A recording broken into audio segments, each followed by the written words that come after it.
इतने ईमानदार हैं, आपकी बातों में इतनी स्पष्टता झलकती है। कभी इन सब वजहों से इंडस्ट्री में आपको डिस्क्रिमिनेशन झेलना पड़ा? झेल ही रहा हूँ ना। अच्छा, झेल रहे हो आप? झेल रहा हूँ। मुझे कोई फोन नहीं आता काम का टीवी से। Okay. है ना। और उसकी क्या वजह एक है ही सर? प्रोड्यूसर से आता है, बाकी कोई प्रोड्यूसर से नहीं आता। क्या वजह है इसकी सर? पता नहीं, मुझे नहीं पता। और अब तो मैं सच में बताऊं ना, मैंने 15 साल लगातार टीवी किया, मतलब समझिए 21 साल का था मैं, और कॉलेज वगैरह कंप्लीट करके आके सीधे शो मिला मुझे 2007 में। 2009 तक वो शो कंटिन्यूस चला। 10 में पिक्चर, 2010 से FIR शुरू किया, 2015 तक FIR खत्म, 17 तक मैं आई कम इन मैडम फर्स्ट सीजन। 17 में जब मुझे ब्रेक मिला और मैंने अंदर झांका, जब मेरी पर्सनल लाइफ पे, मतलब पर्दे पर ही था, मैं जिंदगी जी रहा था, बस सुबह जाता था, लोगों को एंटरटेन करके घर आ जाता था, रात को घर जाके सो जाता था।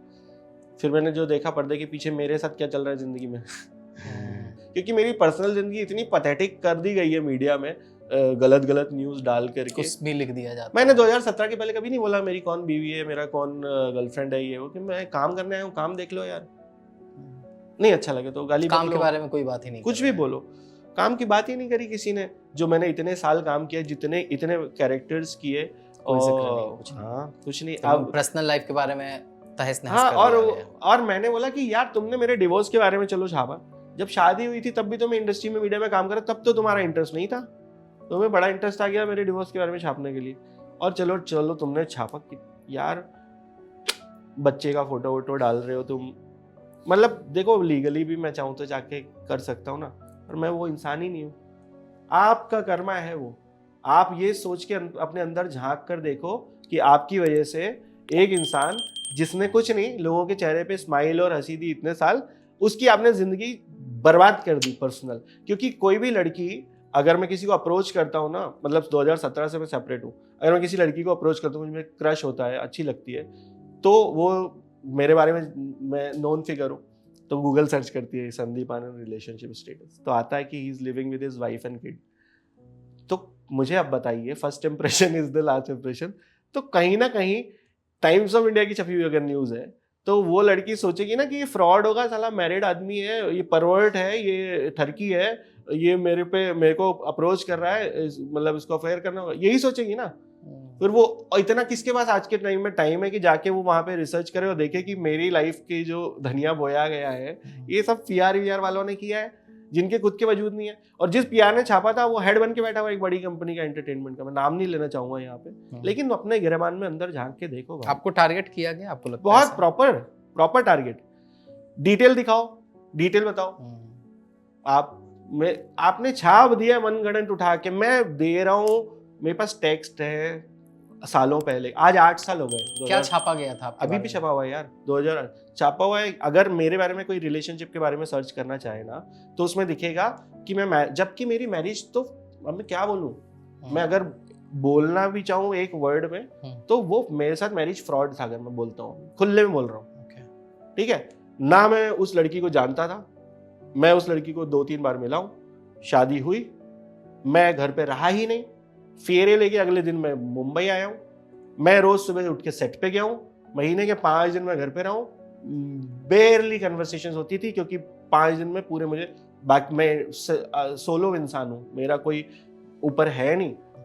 फिर इसका नतीजा क्या हुआ, मुझे ये सोचना पड़ा कि अब भाई मुझे निकलना है, तो मुझे खत्म कर दिया जाएगा। स्लो पॉइजन देखिए मेरी, आप मुझे मेरी हेल्थ देखिए, मैडम तक मैं मैरिड था। स्लो पॉइजन मतलब क्या?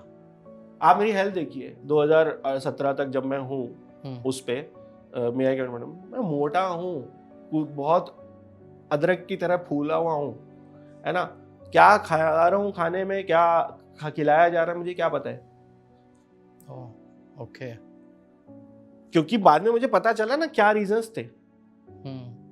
तो और मेरी फैमिली के बारे में पूछता है कोई, तो मैं बोलता हूँ भाई दे आर मिसिंग, मुझे पता ही नहीं है कहाँ है वो। और मुझे पता था कि ये होने वाला है, मेरा डिवोर्स सर्टिफिकेट जिस दिन मेरे हाथ में आया, तब से मुझे कोई अता पता नहीं है कि वो कहाँ है। और ये होता, आपका एक बच्चा भी है राइट? हाँ, और मुझे नहीं पता है वो कहाँ है, और 2 साल से तो मुझे नहीं पता है, कोई आइडिया नहीं है। और मुझे ये पता था कि ये होगा, इस वजह से मैंने जो भी पैसे कमाए थे 2017-18 में, इनफैक्ट जो प्रॉपर्टीज बनाई थी, क्योंकि वो मेरा जिंदगी का शायद कह सकते हैं सबसे बड़ा गिल्ट था क्योंकि मेरा बचपन इतना एब्स्ट्रैक्ट गया। मैं एक आश्रम में भी रहा हूँ 2-3 साल, तो मैं चाहता था कि जो भी मेरा बेबी हो तो उसके लिए मैं पहले एक सर्टेन अमाउंट रख दूं बैंक में, और जितना उसके एजुकेशन हो जाए और एक अपना घर खरीद लूं, इतना सेटल्ड हो जाऊं, तब मैं प्लान करूंगा। और ये मेरी डिस्कशंस थी। तो क्यों हुआ बेबी? मुझे तो तब मालूम पड़ा जिस वक्त पे मैं क्योंकि मैं सब जानते थे ना, मैं बहुत इमोशनल हूँ। मैं ऐसे पॉइंट पे किसी मतलब अगर मेरी वाइफ प्रेग्नेंट है और ऐसे स्टेज पे है कि जहाँ पे अबॉर्शन कराना is very risky for her also and for me, मतलब मैं भी सोचूंगा ना। तो वो सब ट्रिक्स थी, प्लान था, सब कुछ प्लान था, सब कुछ प्लान था। एंड सारा प्लान आपको फंसा के रखा जा सके। और किया हुआ किसने था? मेरा बेस्ट फ्रेंड बचपन का, जो वैसा स्कूल में 8th स्टैंडर्ड से पढ़ता था। जब मैं फर्स्ट टाइम उस लड़की को देखने गया था तो उसको लेके गया था, यार एक लड़की को देखने जा रहा हूँ यार, तू चल मेरे साथ, बात करेंगे। तो आपका जो बेस्ट फ्रेंड था वो अभी कहाँ, उससे कैसे आप? गायब है, सब मिसिंग है, भाग गए सब फ्रॉड करके मेरे साथ, और मुझे कोई फर्क नहीं पड़ता। मेरे को जब पता चला 2017 में, मैं बोल रहा हूँ ना, मैं संन्यास तो बचपन में करके आ चुका हूँ, 3 साल आश्रम में था मैं। तो मैंने बोला कि अब मेरा इस गिल्ट से निकलने का एक ही रास्ता मुझे लग रहा था, एक डेथ चाहिए मुझे। मैंने अपने लास्ट पॉडकास्ट में भी बोला, तो मैंने अपने आप को मॉनेटरी किल किया, दी मैंने अपने आप को डेथ। मैंने अपने सारे कमाए हुए पैसे, सारा प्रॉपर्टी जो भी मेरे पास था, विदाउट एनी पेपर वर्क 2017 में सेपरेशन पे ही दे दिया था। पेपर तो होगा बाद में, जब बच्चे के नाम कर दिया आपने? हाँ, नहीं मतलब हाँ एग्जैक्टली कि उतना कि जो मेरा मैंने कहा, क्योंकि मुझे पता था ये भाग जाएंगे, फ्रॉड है ना, मिसिंग है, आपको मिले मुझे बता देना। तो ये छाप के रखने से कोई फायदा नहीं है टाइम्स ऑफ इंडिया वालों का, जो पिछले 8 साल से मेरी जिंदगी बर्बाद कर रखी है इन्होंने, कि मैं मैरिड हूँ और बच्चों के साथ में रह रहा हूँ। तो आप उस शादी को शादी मानते ही नहीं हो? मैं नहीं मानता, मैं रहा ही कब हूँ, ना घूमने गया हूँ, ना रहा हूँ। बच्चा इन्होंने फ्रॉड करके पैदा किया, पैसे इनको चाहिए थे हर चीज के, तो मैं किस उस बच्चे के बाप तो आप हो ना, आपका तो इमोशन उससे जुड़ा हुआ है ना। देखिए इंसान अगर ये कप के साथ भी मैं रोज बातें करना शुरू कर दूं और रहूं ना, तो हो सकता है जिसके टूटने पे मैं रोने लगूं। 6 महीने तक का टाइम, सिर्फ 6 महीने का टाइम मैंने स्पेंड किया। बीच बीच में बाद में कुछ बार मैं कुछ इंटरेक्शन जब हमारे वो कोर्स के, तब थोड़ा एक आध मीटिंग्स हो जाती थी काउंसलिंग सेंटर पे, तो मुझे ना उसकी आदतें पता, ना मेरा कभी कोई इंटरेक्शन हुआ। जो भी हुआ टॉर्चर देने के लिए हुआ मुझे, हमेशा परेशान कितना किया जा सके। और मैं कोई आम आदमी तो हूं नहीं, जब मैं इतनी जनता का एक माइंडसेट थोड़ा बहुत भी रियलाइज कर सकता हूँ कि मेरा भाव उनको टच कर रहा है, पहुंच रहा है। कि बाहर की दुनिया आपको इतना प्रेम दे रही है और जब आप अपने घर में आ रहे हो तो आपको टॉर्चर किया जा रहा है, वो आपको इमोशनली डिप्राइव बहुत तरह से तो हुआ। खैर तुम, लेकिन नहीं है मुझे मलाल, सच बोलूं तो कोई बच्चे को मिस करते हैं आप? वही तो बोल रहा हूँ आपको कि ना, मैंने उतना टाइम ही नहीं बिताया। अटैचमेंट आपको अपने बच्चे से भी नहीं हो पाया, कहने का मतलब, अगर आप इस तरह से आप बोलो। नहीं, ऐसा नहीं कहूँगा मैं। देखिए जो भी है, जो एक इमोशन होता है, एक ड्रीम बोलूँगा कि एक था। तो अब जैसे अगर मैं वापस मैं अगर किसी और रिश्ते में इन्वॉल्व होता हूँ और आगे बढ़ता हूँ, तो मैं चलूँगा प्रैक्टिकल लाइफ के साथ में आगे। मैं पीछे पलट के देखने वाला आदमी नहीं हूँ, मैं पीछे की चीज़ों पे रोने वाला इंसान नहीं हूँ। अगर किसी को लगता है कि मैं डिप्रेसिव हूँ या डिप्रेशन में हूँ, तो वो फिर वो ये समझे कि मुझे इतना पता है कि तुम क्या एक्सपेक्ट कर रहे हो, मैं तुम्हें वो दे दूंगा। ओके, मैं तुम्हें दे दूंगा, मुझे वो आता है, मुझे वो पता है। आप सर कभी किसी डॉक्टर से कंसल्ट किए या ये सब डिस्कशन को? कि अभी बहुत सारे मेंटल हेल्थ पे भी डिस्कशन होता है, आपको लगता है कि? मैंने एक डॉक्टर से कंसल्ट किया था, उनका नाम है अष्टावक्र, जानते हैं आप?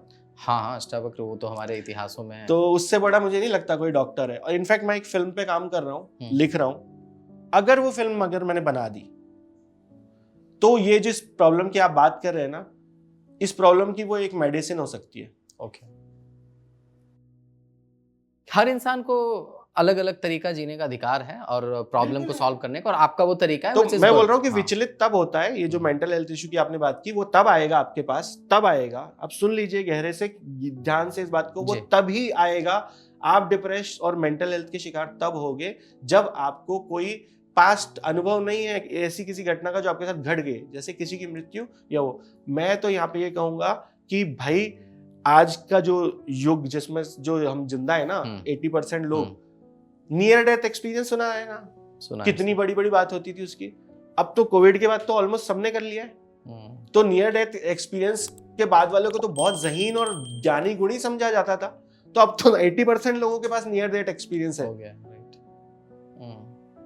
तो मौत तो देख ली सबने सामने से, तो अनुभव तो है, वो डील करने का नहीं होता बस सिचुएशन से इंडिपेंडेंट पर्टिकुलर आदमी के पास। तो उसके लिए ये है ज्ञान, पढ़ना, नॉलेज, ये है। मैंने अगर ये बना दी ना दृष्टा, उस फिल्म का नाम